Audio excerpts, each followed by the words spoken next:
ஆண்டவா இன்னைக்கு நல்லபடியாக வியாபாரம் போகணும்பா.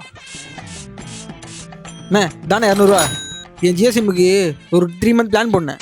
என்னடா இவ்வளோ நாள் கோமாலுக்குமாலன்ட்டு வரியா என்ன?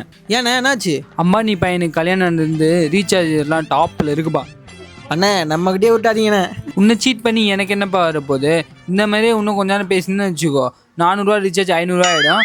பார்த்துக்க, முழிச்சிக்கோ பொழைச்சிக்கோ. சரி தானே, கையில் இருக்கிற காசே தான். ரீசார்ஜ் பண்ணியே கூடி சீக்கிரம் நடு தெரு வந்துடும் போலியே. மச்சி என்ன புலமினே வர? மச்சி 3 மந்த் பிளான் பண்ணலாம் பார்த்தா 400 பிடிக்கிறாங்கடா. நாடு எங்கே போகுதுன்னு தெரியலடா. நாடு எங்கடா? இன்டர்நெட் தேடி நாசமாக போகுது. சரி நீ நான் மொபைல் வச்சுக்கிற? அதுக்கு தான் மச்சி அந்த மாதிரி தலைவலியெல்லாம் வச்சுக்கல. இங்கே பாரு, இந்த பட்டன் ஃபோனை வச்சு அட்ஜஸ்ட் பண்ணிப்பேன். மிஸ் கால் கொடுப்பேன், அவங்களே கால் பண்ணுவாங்க, அதை வச்சு அட்ஜஸ்ட் பண்ணிப்பேன். இப்போ கூட பாரு, மிஸ் கால் கொடுத்தேன், அவங்க தான் இப்போ கால் பண்ணுறாங்க. ஹலோ, 10 ரூபாய்க்கு டாப் அப் பண்ண சொன்னேன், டாப் அப் பண்ணல. ஒரு முக்கியமான விஷயம், யாரும் ரீசார்ஜ் பண்ணாதீங்க. ரேட்டு ரொம்ப ஏறிடுச்சு. நம்ம பசங்கிட்ட யாராச்சும் ஹாட்ஸ்பாட் கனெக்ட் பண்ணி நெட்டை அன்லிமிட்டடாக யூஸ் பண்ணுங்க. நெட்டை கனெக்ட் பண்ணிட்டு யூடியூப் போய்ட்டு பிளடி பிரசன் போட்டிங்கன்னா நம்ம சேனல் வரும். அப்படியே சப்ஸ்கிரைப் பண்ணிட்டு லைக் பண்ணிக்கோங்க. பாய்.